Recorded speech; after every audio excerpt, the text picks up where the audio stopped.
Dans VIP aujourd'hui, une véritable star, un danseur virtuose mêlant technique affûtée et sensibilité affinée, une fierté nationale qui a dansé sur les plus grandes scènes du monde, choisi par les plus grands chorégraphe lui-même et surtout danseur étoile comme celle qui brille dans les yeux des spectateurs ébahis par ses sauts impressionnants, de celui qui bondit comme un tigre, vole comme un ange et atterrit comme un chat, pour reprendre les mots de son ami Guillaume Gallienne.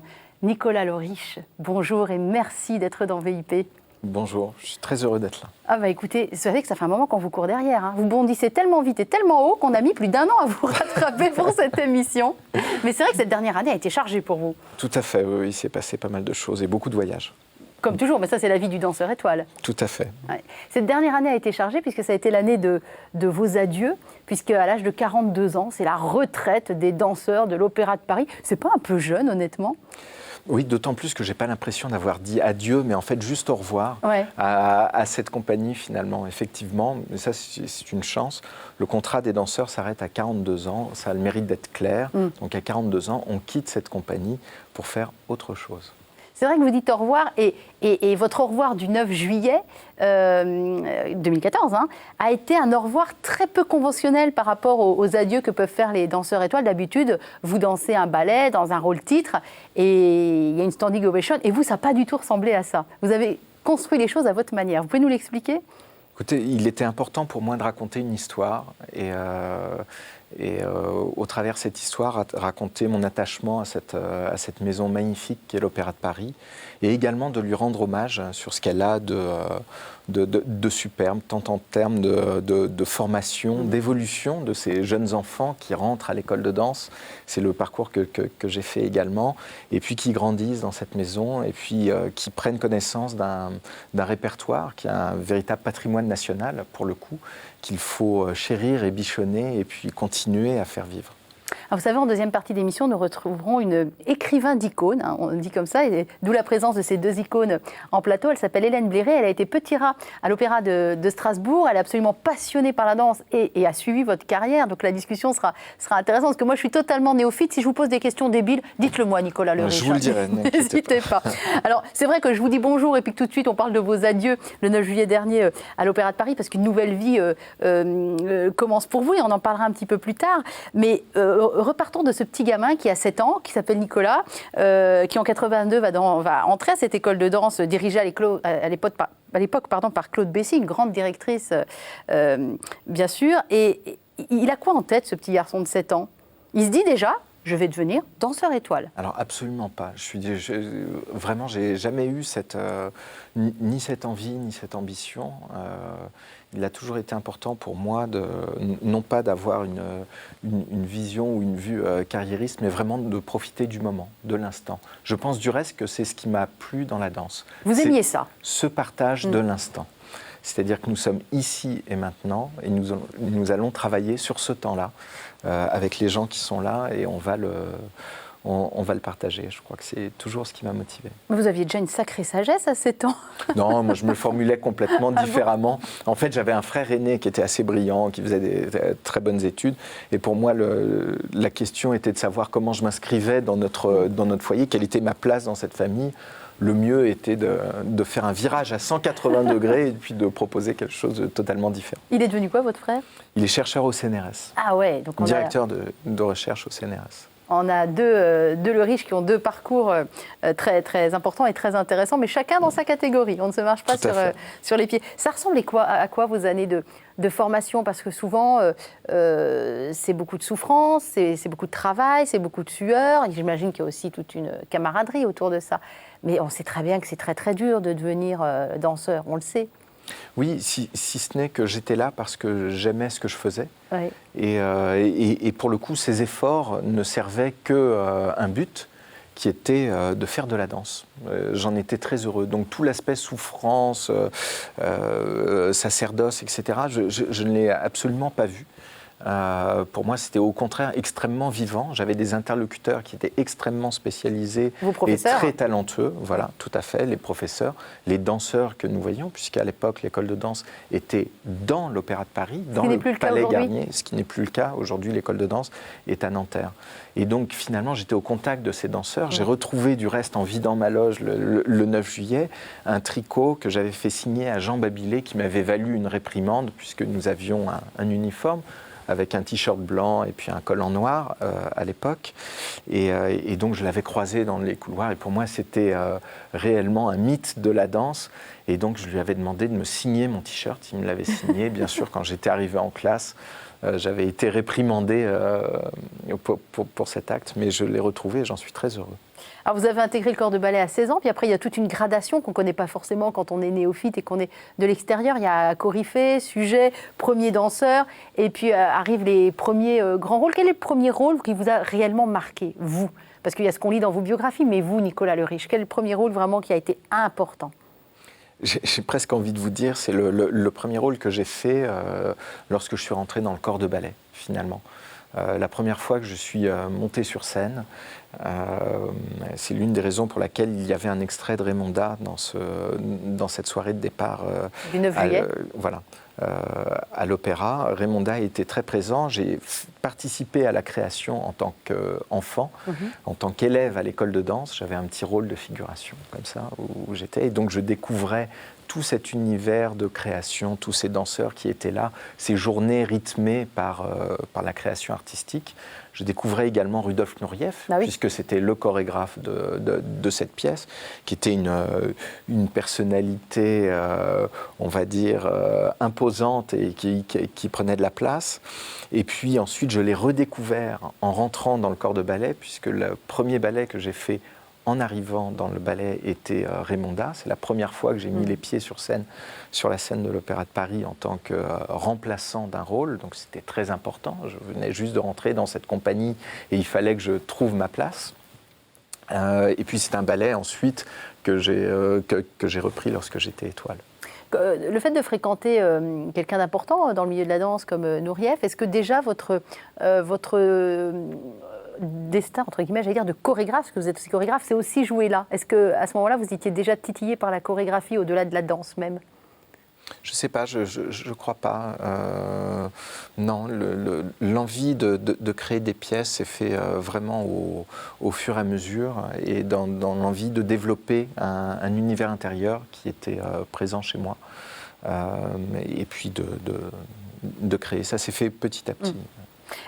Si je vous dis 27 juillet 93, cette date, c'est 27 juillet 93. Je pense que c'est ma nomination d'étoile. Par Patrick Dupont. Par Patrick Dupont, tout à fait. Et Pierre Berger. Et vous veniez de jouer le prince dans Gisèle, qui est un rôle qui va vous coller à la peau d'ailleurs. Oui, que j'aime beaucoup. Tout ce chemin de rédemption. C'est un sujet qui m'a beaucoup parlé. C'est toujours fascinant ce moment où une femme ou un homme, danseur ou danseuse, devient étoile. Votre femme, Claire-Marie Hosta, est étoile aussi. Ça fait quoi à 21 ans quand d'un seul coup, voilà, on est danseur étoile? Vous, c'était pas forcément ce que vous recherchiez, vous nous disiez, mais ça, voilà, ça vous arrive. Vous vous souvenez dans quel état émotionnel vous étiez ce 27 juillet 93? Là, il est toujours rigolo de voir ce qui se passe en cuisine et en salle. Alors, les gens qui étaient dans la salle ont pris cette émotion, cette nomination, etc. Moi, en cuisine, le lendemain, je dansais Gisèle de Matzek. J'arrivais juste du Japon où je faisais une tournée avec une grande danseuse russe qui s'appelle Ananiashvili, et où je partageais la scène avec Elisabeth Platel. Donc, si vous voulez, j'étais vraiment dans cette organisation et dans cet emploi du temps un peu chargé. Cela étant, c'était une prise de conscience de la responsabilité qui allait m'arriver, je crois. Mais c'était aussi l'ouverture à tout un répertoire qui allait s'ouvrir avec des rôles qui allaient arriver, avec toute une parole, toute une prise de parole. Et pour le coup, c'est très excitant. C'est intéressant de vous entendre dire qu'une étoile, c'est avant tout une responsabilité. J'avais pas vu très honnêtement les choses sous cet angle-là, mais c'est comme ça que vous l'avez pris. Disons Bien que sûr les grands rôles, bien sûr les grandes scènes, les grands chorégraphes, mais une responsabilité. c'est une responsabilité parce que les étoiles, malgré tout, sont des personnalités qui portent un patrimoine et une culture de la danse. Et il est important de la faire vivre. Et si ces têtes d'affiche, je n'aime pas tellement l'expression, mais malgré tout, c'est les ça. consacrer. En tout cas, ne prennent pas cette responsabilité-là et ne sont pas conscients du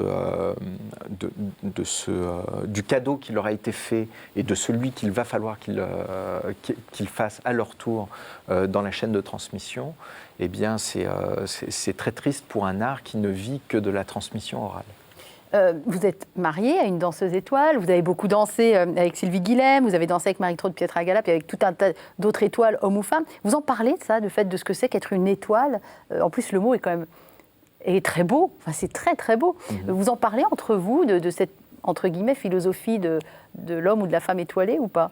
Alors, pas forcément entre nous. En revanche, c'est un sujet qui m'importe beaucoup en ce moment, parce qu'il est extrêmement vaste. Parce qu'au-delà de l'aspect poétique de l'étoile et fantasmagorique, je pense qu'il y a toute une méconnaissance autour de ce qu'est réellement une étoile et de la manière dont elle participe à la production de danse en règle générale. Alors initiez-nous. Comment elle s'inscrit dans une production une étoile, mais un danseur en règle générale, c'est quelqu'un qui prend des cours de l'âge de 7 ans, en tout cas de sa petite enfance, à la fin de sa carrière. C'est-à-dire que de 7 ans à 42 ans, j'ai pris des cours tous les jours, on va dire 5 jours par semaine. Voilà, donc ça c'est une première chose. Qui dit prendre des cours, vous êtes face à un professeur qui vous apprend des choses. Donc vous êtes dans une espèce de cycle de formation continue durant ces 30 et quelques années. Ça, c'est une première chose. La deuxième chose, c'est aussi l'apprentissage d'un répertoire et d'une tradition. Ça, c'est un deuxième aspect qui concerne plus les répétitions. La troisième chose, c'est tout l'aspect créatif, puisqu'aujourd'hui, en tout cas en ce qui concerne l'Opéra de Paris, c'est un endroit extrêmement ouvert aux créateurs. C'est l'un des centres de création en France extrêmement important. Donc c'est un travail avec des créateurs. Mais ce travail avec les créateurs, ma foi, il faut être choisi par les créateurs. Donc vous avez des auditions qui sont faites. Tout le parcours du danseur est jalonné d'examens, tout d'abord à l'école de danse pour monter d'une classe à l'autre, puis dans le ballet de concours pour monter dans cette hiérarchie. Et puis une fois que vous êtes arrivé en haut de cette hiérarchie, vous avez la confrontation au chorégraphe et vous êtes en examen continu, j'ai envie de dire, avec eux. Et ensuite, il y a tout l'aspect fabrication de la production, c'est-à-dire quel est le rapport que l'on a avec la compagnie, comment on gère ce rapport avec ce groupe, comment on fait que ce groupe s'unit autour d'une œuvre pour la faire exister. Et il y a ensuite tout l'aspect technique avec ce travail, avec les techniciens qui se passe sur scène, de mise en place, de répétition, savoir qui vous donne quoi, comment les éclairages se font, la discussion que vous pouvez avoir avec le chef d'orchestre aussi. Donc tout ça, c'est un véritable métier et une véritable connaissance. Les danseurs ont, à mon sens, beaucoup de savoir sur la fabrication théâtrale et je pense que c'est réellement à valoriser aujourd'hui. Ah, j'aimerais qu'on vous voit danser quand même, parce que nos téléspectateurs trépignent. On a choisi des images où vous dansez avec votre épouse, Claire Mariosta. Je préférerais que ce soit vous qui lanciez notre extrait. Ça s'appelle Odyssée. Est-ce que vous pouvez nous raconter justement quelle était, elle est un peu facile, allez, quelle était cette Odyssée? Racontez-nous le projet. En fait, c'est exactement ça. Alors, Odyssée est une pièce que j'ai créée il y a 1 an pour mon épouse et moi-même. C'était la première fois que nous faisions un travail commun. C'est fou quand on y pense. Oui, c'est fou. Que vous ne soyez pas croisés avant dans la vie pro. Oui, bien sûr. Mais en même temps, c'est assez rassurant. Du coup, nous étions très heureux de faire cette création, cette nouvelle création, ensemble. Alors, Odyssée, en fait, est une pièce allégorique sur le parcours d'un couple. Alors, quel est ce couple ? Qu'est-ce qu'ils partagent? Alors, ça peut être un homme, une femme. Ça peut être un homme et un lieu, un endroit où, et là je parle de l'homme en termes génériques, c'est pas l'homme mâle et puis la femme qui serait plus symbolique, pas du tout, ça se lie à différentes échelles. Donc j'ai fait cette création à un moment très important puisque c'était un moment de bascule, c'était le moment où je quittais l'Opéra de Paris et où j'arrivais dans cette nouvelle vie que j'allais découvrir, donc où je laissais ce théâtre pour aller dans d'autres endroits.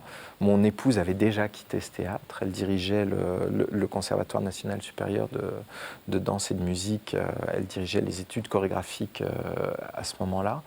Donc si vous voulez, c'était toute une réflexion et toute une allégorie sur ces parcours qui sont très parallèles, très semblables et qui sont aussi différents parce qu'ils sont incarnés et que, ma foi, ce que l'on vit l'un et l'autre, même si l'on regarde dans la même direction, est forcément différent. Alors, on va regarder tout cela en images, quelques minutes en apesanteur.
Voilà, je précise que Claire Mariostat était venue dans VIP en 2013, qu'on avait eu la joie de la recevoir.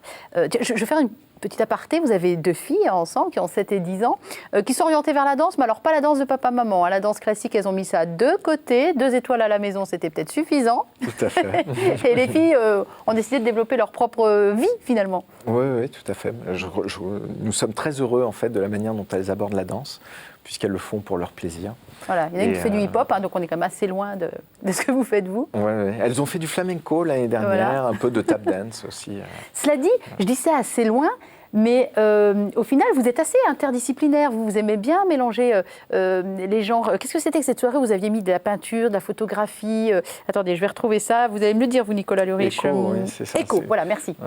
Tout à fait. C'était une soirée que j'avais fait autour justement de cette idée du mélange des arts et puis qui se font écho les uns aux autres. Voilà, tout à fait. Et ces arts qui se répondent et qui communiquent, ça a toujours été très important pour moi. Justement, ces rencontres, ces échanges avec des gens qui viennent d'univers très différents et si semblables, et de réussir à pouvoir échanger sur des axes majeurs. J'ai toujours été très très sensible à ça et j'espère que ça va continuer. Et ne surtout pas s'enfermer dans sa spécialité. Et d'ailleurs, votre adieu, qui n'était pas un adieu, qui était un au revoir, le 9 juillet, on a pu voir 2 personnalités assez détonnantes qu'on n'a pas trop l'habitude de voir à l'opéra. C'était Guillaume Gallienne, que j'ai cité en introduction, qui est un ami avec lequel vous aviez travaillé sur Caligula en 2000. C'était quand Caligula? Tac, tac, tac, je vais vous le dire. En 2011. 2011, c'est ça? 2003. 2003, pense, pardon. Oui, attendez, peut-être voilà, c'est ça. Ouais. C'était sur la musique des 4 saisons de Vivaldi. Et le livret était de Guillaume Gallienne. Vous êtes rencontrés à ce moment-là? Non, en fait, nous nous étions rencontrés bien avant. Bien avant. Et nous étions amis. Nous partagions une relation d'amitié très importante et très forte. Et il se trouve que nous avons développé ce projet ensemble. Et le 9 juillet, on a pu voir Mathieu Chédid aussi sur. Tout à fait. Là encore, ça a dû étonner pas mal les gens qui est venu jouer à la guitare, et vous avez improvisé sur... Bien sûr. Alors le sujet était vraiment d'abord une ouverture, et puis aussi cette mémoire première de ces choses qui vous traversent et des traces qu'elles laissent en vous. Certains y auront vu de l'improvisation, d'autres ont vu des citations de pièces et de ballets qu'ils ont vus. Mais il était important pour moi de témoigner que tout ça passe par l'incarnation et qu'il est important d'être conscient que ces choses vous traversent. L'incarnation, il faudra qu'on en parle tout à l'heure quand Hélène Béré nous aura rejoint. Moi, je suis allée pêcher un peu des images pour préparer cette émission sur Internet et je vous ai vu notamment danser dans Le Jeune homme et la mort, oui. Roland Petit. J'imagine que ça a été un moment important pour vous. En tout cas, ça a été important pour moi de vous voir danser dans Le Jeune homme et la mort. Je suis absolument incapable de vous dire ce que j'ai ressenti, très honnêtement, Nicolas Le Riche, mais c'était là. Ouais. Pardon de ne pas savoir en parler. Non, mais l'important, c'est ça. Qu'est-ce que ça a été représenté pour vous, Le Jeune homme et la mort? Alors c'était un moment très très important, d'abord parce que Roland était un grand créateur, c'est un grand créateur français, c'est l'un des, il fait partie vraiment de ceux qui ont fabriqué au XXe siècle le patrimoine chorégraphique français. Mais au-delà de ça, je vais peut-être revenir sur cette histoire de ressentir et de parler. En fait, je pense que la danse est un langage en soi. Il n'y a pas besoin derrière forcément de mettre des mots. Et que le langage verbal ou l'écriture touche vraiment à des endroits qui sont très différents. Et que j'aime l'idée de ce langage corporel qui touche à l'émotionnel ou à l'émotion directement. Qui a un accès direct. Non pas que je n'apprécie pas les autres modes d'écriture ou d'expression artistique, bien au contraire, mais elle touche à d'autres endroits. Et je pense que justement, de profiter de tout cet éventail de sensations fait que on se sent mieux. C'est peut-être la photographie qui rejoint peut-être le plus alors la danse, parce qu'elle saisit le mouvement, la photographie, là où l'écriture sera peut-être, je ne sais pas, mais plus pauvre à décrire ce qui se passe. Peut-être, avec ce paradoxe que la photographie, d'une certaine manière, fige. Bien sûr, là où la danse n'est que mouvement. Tiens, on va se faire un petit plaisir, on va regarder une photo de vous, une jolie photo en noir et blanc. Vous allez me dire ce qu'elle vous évoque, cette photo. Alors c'est Anne Degnaud qui a fait cette photo. Anne Degnaud est une... Vous aviez fait un livre avec elle? Oui, tout à fait. Est une photographe avec qui j'ai travaillé durant de longues années, qui m'a suivi longtemps, extrêmement talentueuse. Et cette photo, ma foi, c'était à la fin d'une séance. C'est une photo que j'aime beaucoup, aussi pour son aspect symbolique, mais peut-être qu'on abordera ces sujets-là un petit peu plus tard. Pourquoi vous l'aimez quand même beaucoup? Dites-le-moi quand même. Tout d'abord, c'est une photo en noir et blanc. Oui. Et puis j'aime encore toute cette non-mise en scène qui finalement en est une avec ces éléments. Donc on voit cet escalier qui mène à une porte derrière. Ce sont des choses qui me parlaient beaucoup. Et puis un petit peu plus haut, là vous avez croppé la photo, mais en fait un tout petit peu plus haut, il y a comme un nuage au-dessus de la tête qui était un morceau de tissu, de velours noir qui était posé là, sur un pupitre. Voilà. D'accord. Je vous ai vu également danser, mais pareil, en faisant des recherches sur Internet, parce que je n'ai pas eu la chance de vous voir sur scène. En même temps, c'est compliqué de vous voir sur scène, c'est toujours hyper plein des mois à l'avance. Pour avoir des places, il faut se lever tôt. Donc moi, j'ai fait ça sur Internet, je vous ai vu dans le Boléro. Oui. C'était Béjart. Tout à fait. Ouais, et vous l'avez repris le 9 juillet. Oui, c'est ça. Tout à fait. Ouais, et impressionnant de maîtrise. Voilà, moi, je suis scotchée, pareil, je ne sais pas en parler, mais juste, voilà, impressionnée. Qu'est-ce que ça représente pour vous, le Boléro ? Il faut savoir que toutes ces pièces, à chaque fois, ce sont des rencontres avec des chorégraphes. J'ai eu la chance vraiment d'être dans le studio et de travailler directement ces pièces avec eux. Et je me souviens de Maurice qui était extrêmement généreux, très très ouvert et en symbiose totale avec son interprète. Et de sentir cette relation qui tourne. Ces échanges de pensée, de lui qui était vraiment orienté pour servir sa pièce, de moi qui était là pour le servir lui et pour servir sa pièce aussi. J'étais totalement nourri, et j'ai envie de dire ça, voilà, par ces échanges. Très, très heureux. Voilà. Donc ce sont avant tout des rencontres, en fait. Chaque pièce est marquée liée à une histoire, voilà. bien sûr. C'est pas qu'une interprétation, c'est lié à une histoire. Alors, on va se faire un petit plaisir. On a quelques images de votre épouse, Claire-Marie Osta, dans Une après-midi. Voilà, c'est pas vous qui dansez, c'est votre épouse, mais je suis sûre que ça vous fait plaisir pareil. C'est une pièce que j'ai chorégraphiée. Voilà. Donc, on regarde et puis on débriefe Très derrière. bien.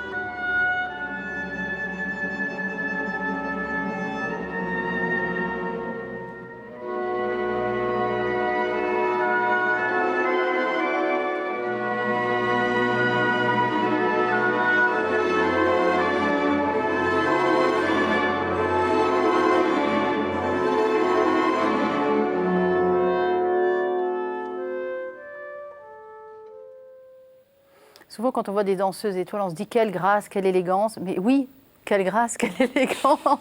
Vous avez sans doute un débrief plus technique que le mien. C'est facile de chorégraphier sa femme ?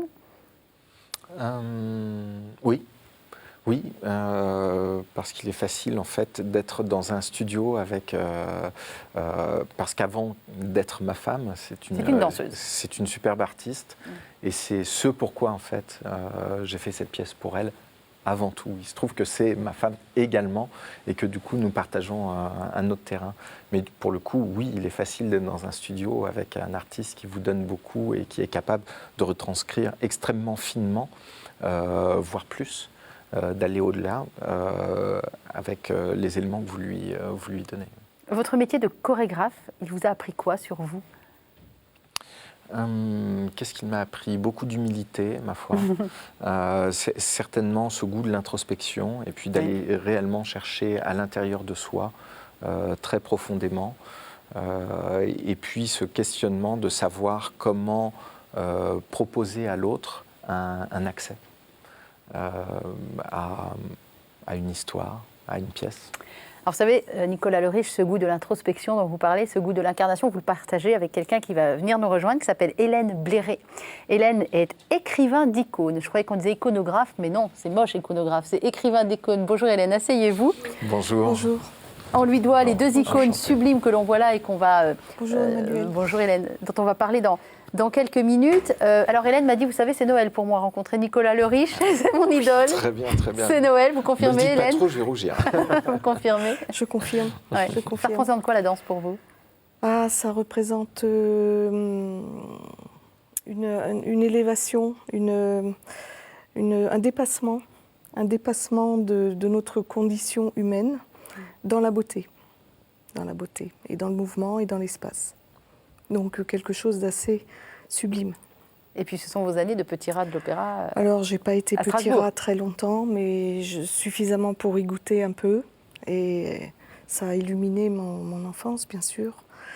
Et j'en ai gardé le goût déjà d'une certaine rigueur, d'une certaine discipline, d'un effort, mais un effort qui n'est pas pesant, un effort agréable. Ce que vous disiez tout à l'heure, hein, un effort, oui, mais pas agréable. pesant parce que Oui. je suis justifiée à la place où je suis. Ah oui, puis il se passe des choses très fortes, mais enfin voilà, c'est pas à moi de parler là-dessus. C'est le corps, enfin tout ce qui concerne le corps. Je pense que pour moi c'est le thème principal de la rencontre, c'est le corps comme langage et comme vecteur de beaucoup de choses. Donc d'une relation, d'une rencontre, d'une expression de la beauté, d'une maîtrise, Enfin voilà, on peut faire beaucoup de choses comme ça, beaucoup de parallèles. Vous validez tout ça, Nicolas, bien sûr. Je valide tout. Alors Hélène, vous étiez dans ce que nous appelons entre nous le petit salon. Vous avez regardé la première partie d'émission avec Nicolas Le Riche. Est-ce qu'il y a une parole de Nicolas, une idée, une pensée? On voit qu'on a un homme habité et profond qui a fait écho en vous, qui vous a particulièrement interpellé, que vous devriez nous ramener ici maintenant sur le plateau de VIP. Il y a au moins 3 paroles. Oula allons-y, allez-y. C'est un peu en vrac, mais la responsabilité, ça j'ai beaucoup aimé cette notion de responsabilité. Du danseur étoile. Du danseur qui a reçu, qui a travaillé, qui a été formé, qui est au sommet de ses capacités et qui devient responsable. J'ai beaucoup aimé cette notion. L'autre, c'était le langage. Donc le langage, je pense qu'au niveau des icônes, nous sommes aussi dans un langage qui exprime quelque chose qui est au-dessus de nous. En l'occurrence, pour les icônes, c'est Dieu. Le sujet de l'icône, c'est Dieu. C'est rien d'autre. Donc c'est très, très précis, très cadré. Mais on est aussi là dans un dépassement de notre condition et en même temps dans une incarnation. Donc on est, je pense, à l'élévation et à la descente. Les mouvements de haut et de bas. Aussi bien sur le plan physique que sur le plan mystique ou spirituel ou physique, enfin au niveau d'un effort physique. Alors, ça fait plusieurs fois que le mot incarnation revient dans la bouche de l'un et de l'autre. Je voudrais qu'on s'y attarde un petit peu. C'est quoi pour vous, Nicolas Le Riche, l'incarnation que doit proposer un danseur sur un rôle, un personnage? Comment vous vivez les choses? Et après, on parlera de l'incarnation au niveau des icônes. Oui. Je pense que c'est simplement le sujet principal de la danse. C'est comment l'on porte quelque chose dont on n'est pas propriétaire, qui nous dépasse, et comment on le propose, et comment on propose des accès à cette parole. Et comment alors? Comment vous préparez un rôle, vous? Eh bien, comment on prépare au-delà un de ce que rôle propose le chorégraphe et de la technique, je veux dire. Alors, si je regarde la recette qu'il y a derrière, il y a d'abord toute une phase d'apprentissage. Ça, c'est une première chose. Et je précéderai cette phase par une phase de documentation. En tout cas, c'est toujours la manière dont j'ai procédé. C'est-à-dire que j'ai une phase de documentation où j'essaie de regarder. Qui a été fait avant vous sur ce même rôle, par exemple? Voilà, mais pas qui l'a dansé, comment? Ce qui a été écrit, est-ce qu'il y a une musique qui est en rapport? Est-ce qu'il y a d'autres arts d'expression qui ont traité du sujet? Est-ce qu'il y a des livres qui existent, des publications? L'idée est de rentrer dans l'univers, finalement. Des peintures, voilà. C'est d'ouvrir des portes, en fait. Et puis, voilà. Donc ça, en général, j'essayais toujours de le faire très en amont des répétitions. Ensuite, il y a la phase d'apprentissage. Et puis, phase d'apprentissage qui a différents enjeux. C'est apprendre l'écriture chorégraphique, mais aussi oublier la phase de documentation. Pour moi, c'était très important de rétablir un juste niveau d'écoute et de ne pas du tout me fermer. Ensuite, il y a toute une phase d'expérimentation, c'est-à-dire qu'est-ce qui m'a marqué au travers de ces deux périodes, et donc d'expérimentation, c'est-à-dire comment je peux dire bonjour, bonjour, bonjour, bonjour, bonjour. Voilà. Et ensuite, une fois qu'on a tracé une cartographie assez précise, il y a des petits ajustements qui existent, et puis ensuite c'est du polissage, et puis c'est de la finition. Ah ouais, on a l'impression qu'il est en train d'écrire une icône. Et à la fin, malgré tout, parce qu'on parle de spectacle vivant, il y a le moment de lâcher prise, où finalement tout cet apprentissage, il est mis en l'air et il est suspendu, et il est juste à l'écoute du dialogue qui se crée avec la salle, avec l'orchestre, avec vos partenaires, avec ce qui se passe et ce qui vous dépasse.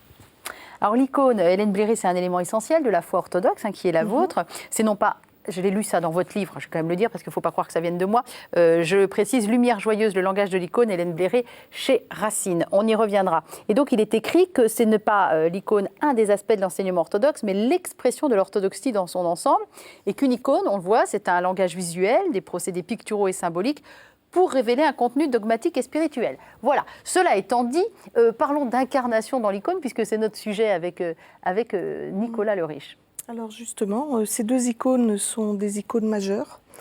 Je suis très heureuse de pouvoir les présenter aujourd'hui. Donc réalisées par vos soins, on le précise. Oui, donc celle-ci est l'icône du Christ Pantocrator. Ça veut dire quoi, Pantocrator? Je ne suis pas sûre que tout le monde sache. Celui qui contient tout, et non pas Dieu l'humanité et la tout-puissant. divinité. Celui qui contient tout, oui, qui porte le monde, qui contient le monde. Et justement, l'icône du Christ, elle obéit à toute une problématique très profonde qui est de représenter Dieu. Comment représentons Dieu? Peut-on représenter Dieu? Donc, dans le langage de l'icône et dans l'Église orthodoxe, nous pensons et nous croyons que Dieu peut être représenté puisqu'il s'est incarné.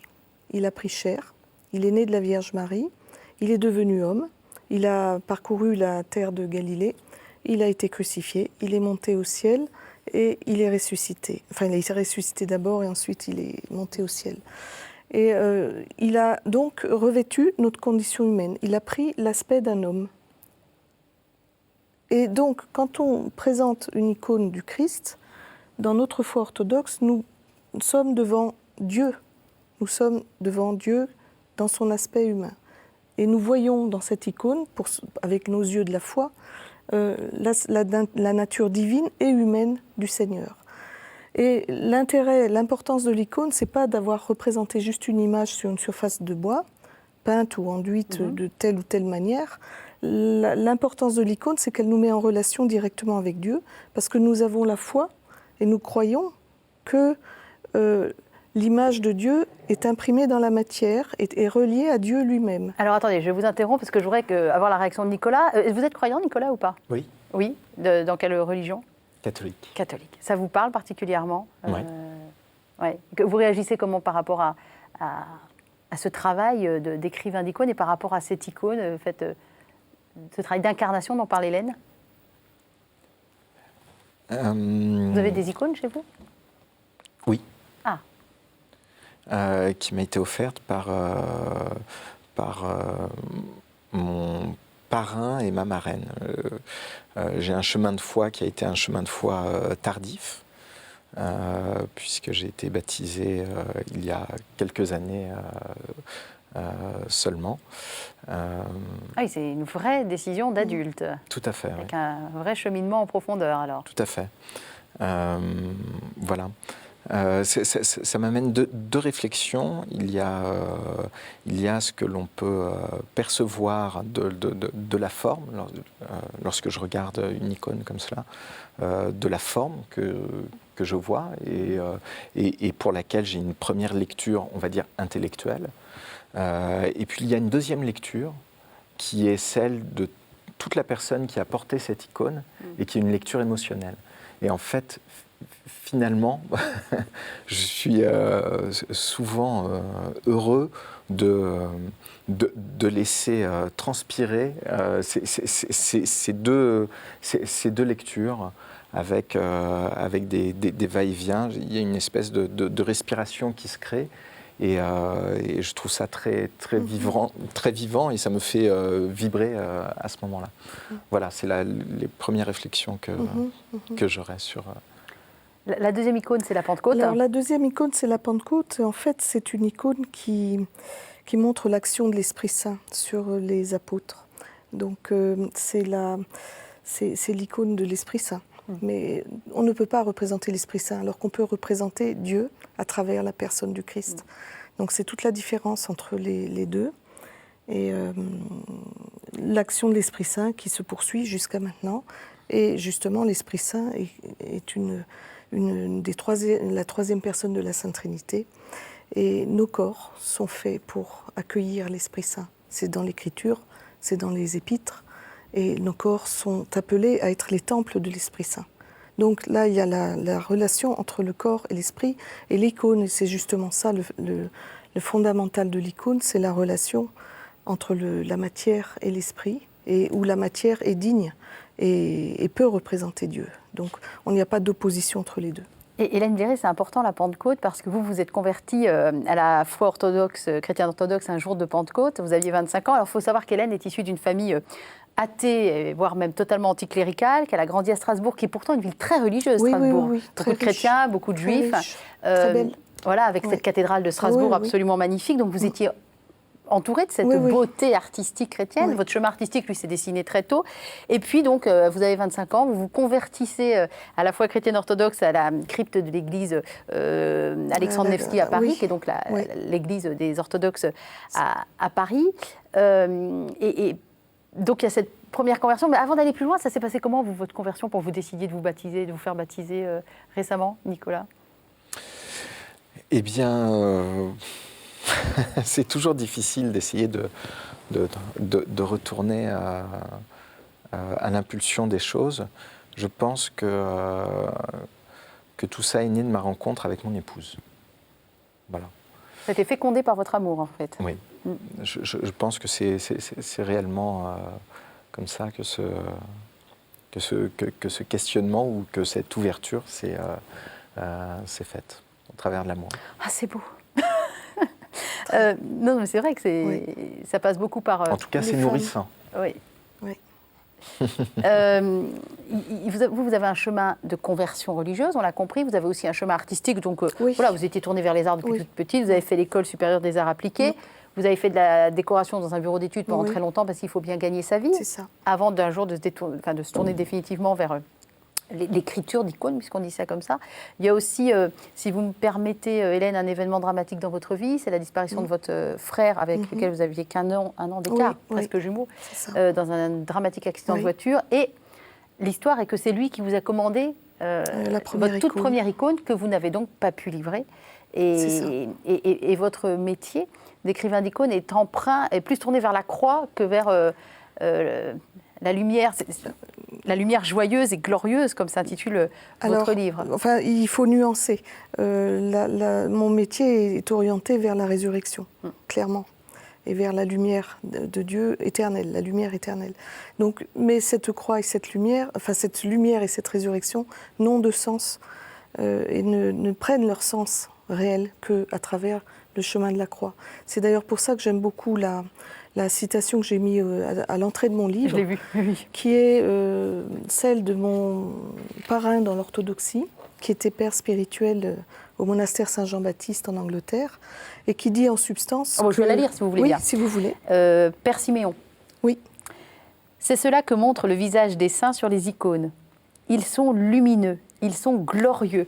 Et en même temps, ils ne se détournent pas, ils ne rejettent pas la souffrance des autres. Ils y participent et la prennent sur eux.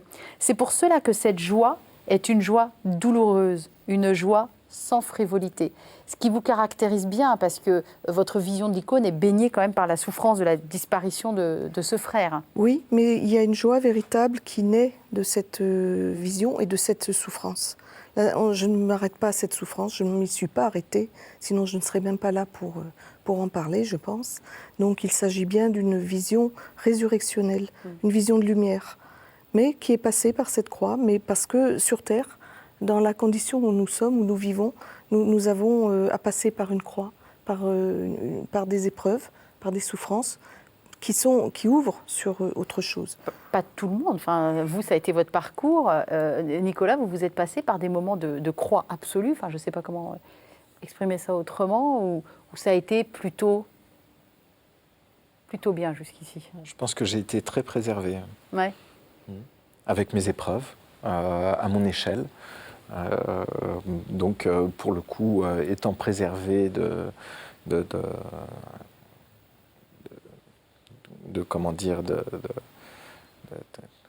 grosses épreuves, mes petites épreuves prennent plus d'importance proportionnellement. Et puis voilà, et puis chacun fait avec ce qu'il croise, ma foi. J'avais envie d'ajouter quelque chose à ce niveau-là, c'est que ça peut être des grandes souffrances ou une grande croix, mais ça peut être aussi tout simplement la lourdeur de notre condition et l'épaisseur de notre humanité qui fait qu'on n'atteint pas ce qu'on veut faire ou qu'on ne fait même pas ce qu'on voudrait faire. Et donc il y a différents degrés. Là, sauf que devant moi, j'ai deux personnes qui font exactement ce qu'elle voulait faire. Il y en a un qui bondit à 2 mètres de haut sur scène, une qui, dans sa petite cuisine de 4 mètres carrés, réussit à faire des œuvres absolument incroyables. On va regarder quelques images. On est venu filmer chez vous, Hélène Bléré. Vous allez nous les commenter rapidement, où on vous voit, alors en version très, très, très accélérée, faire une icône. On ne vous voit même pas la faire, on vous voit la préparer et la terminer. D'ailleurs, j'ai beaucoup aimé ce que disait Nicolas. Le côté cuisine et le côté salle, j'ai beaucoup aimé. Alors voilà. Là, on est en cuisine. On est dans la cuisine des icônes. On est en cuisine. Alors nous sommes chez Hélène. Alors c'est parti, Hélène, je vous laisse commenter les images. Et justement, c'est aussi le socle, puisque l'icône est une alliance entre la matière et l'esprit. Et voilà, on est en plein dans la matière. Donc là, c'est la préparation d'un enduit qui va recevoir la peinture. Donc on a toute une opération de lissage et de ponçage à la pierre ponce à l'eau. Et tout ça suppose une fine connaissance de la matière. Là, on est en train de préparer une couleur à base de jaune d'œuf. Donc voilà, un peu de vinaigre pour le conservateur. Et ensuite, la couleur fabriquée avec cet œuf qui est posé sur la planche, en guise de test. Là, c'était un peu pour montrer. Et là, il y a des documents. Bien sûr, je travaille beaucoup avec une tonne de documents, des pigments. Donc tous les éléments de la création sont réunis. Et puis une boîte à chaussures rose. Boîte à chaussures rose, huile de lin cuite. Donc très important, l'enduit de l'icône avec l'olifa à la fin. C'est ce que vous faites là ? Oui, je suis en train de l'enduire avec de l'huile, de protéger la peinture, puisque c'est une peinture à l'œuf, on ne peut pas la laisser comme ça, il faut la protéger. Et les anciens la faisaient avec de l'huile de lin cuite. Et donc c'est ce que je fais, puisque je m'inscris aussi dans la tradition de l'iconographie, héritée de l'Église. Mais finalement, comme Nicolas, lui aussi s'inscrit dans une trace, une lignée des grands danseurs et des grands chorégraphes avant lui. Et malgré tout, chacun, est-ce que vous devez réinventer à chaque fois ? Ça paraît assez évident pour vous, non, Nicolas ? Oui. Oui, bien sûr, puisque le sujet est vraiment l'incarnation et le rendre vivant, porter du vivant. Donc oui, ça repasse par une recréation. Et vous pouvez recréer au niveau des icônes où il y a des règles tellement strictes avec tel bleu et pas tel autre, tel rouge et tel pourpre et pas tel autre. Justement, c'est là que ça se sépare. Alors déjà, je dis exactement la même chose que Nicolas. Ça, c'est déjà tout ce que Nicolas vient de dire. Et ensuite, les règles strictes existent, bien sûr. On doit les respecter, bien entendu. On s'intègre à l'intérieur même de ces règles strictes. Il est évident qu'on revit tout de l'intérieur et qu'on recrée tout de l'intérieur. Sinon, ce n'est plus une icône vivante, c'est une vulgaire copie. Mais quelle est la part de la prière dans votre travail ? Mais elle est fondamentale, elle est énorme. C'est vrai que vous avez raison de parler de prière, il était temps, bien entendu, c'est le matériau principal de l'icône. C'est vraiment le matériau principal de l'icône. Et ensuite, on réunit tous les éléments de la création, le monde minéral, le bois, les pigments, l'or, l'homme qui peint, et puis voilà. Même question, Nicolas. Quelle est la part de la prière dans votre travail ? Est-ce que vous mélangez les deux avant de vous lancer dans un projet ou une aventure un peu folle ou là, par exemple, vous êtes en pleine transition. Est-ce que ça a un rôle important ? Oui, bien sûr. C'est un rôle important pour deux choses, pour deux raisons. D'abord, pour se recentrer. Parce que je pense qu'il est bon de temps en temps dans ce monde très extrêmement pluriel de se recentrer et de prendre le temps. Ça, c'est une première chose. Et aussi dans l'idée de l'ouverture. Ce moment de questionnement et de mise en disponibilité. Et c'est une mise en disponibilité à deux sens. C'est de l'intérieur vers l'extérieur, de l'extérieur vers l'intérieur. Ça vous parle aussi, ça, Hélène ? Totalement. Complètement. Oui. En osmose totale. Complètement. Je vais vous dire une phrase, j'ai l'impression qu'elle peut vous parler à tous les deux. C'était une danseuse que j'avais rencontrée il y a quelques années. Elle s'appelait Poumi Lescaut. Et elle disait « Un petit geste enraciné et précis peut devenir immense ». Et c'est exactement à cette phrase que j'ai pensé quand je vous ai vu danser. Je regardais jusqu'au bout de vos doigts, en me disant, c'est hyper important d'aller jusqu'au bout des doigts, que ce soit les doigts de pied ou les doigts des mains, parce que j'ai l'impression que toute la danse se joue des fois à ce niveau-là. Je me trompe peut-être, je n'y connais rien, pas comme vous, Hélène. Mais c'est ça, un petit geste enraciné et précis peut devenir immense. Mais c'est l'idée du détail ou bien de la manière dont on regarde les choses et la profondeur avec laquelle on les regarde. Je fais partie d'un groupe de lecture où nous nous retrouvons en ce moment autour de l'Évangile écrit par Saint Jean. Et durant ces lectures communes, je suis frappé de la richesse de ces échanges et de ces petites subtilités qui arrivent de part et d'autre, de ces petits détails qui subitement arrivent. Chaque fois, je suis vraiment émerveillé. Ça vous parle aussi, cette phrase ? Totalement. Enfin, c'est surtout toute l'idée du regard, puisque l'icône fonctionne par le regard et la prière. Et le regard, dans la vie spirituelle, l'Église nous enseigne, et les anciens nous enseignent, que nous avons 2 yeux, en plus de nos 2 yeux normaux, donc nous avons 4 yeux. Et les 2 autres yeux sont des yeux spirituels, c'est saint Macaire qui dit ça. Et l'icône s'adresse à nos yeux spirituels et à nos yeux de chair, à nos 4 yeux. Donc il y a vraiment toute une spiritualité du regard. Bon, ça c'est un exemple parmi tant d'autres. Après, il faut lire l'Évangile et les épîtres et on trouve énormément de choses. Qu'est-ce qu'il y a de spirituel dans la danse ? Je ne sais pas à qui je pose la question, répond qui veut. Bon, Hélène regarde résolument Nicolas, qui regarde résolument Hélène. Ne vous faites pas des politesses, il ne nous reste plus que 2 minutes. Justement, la transformation du corps.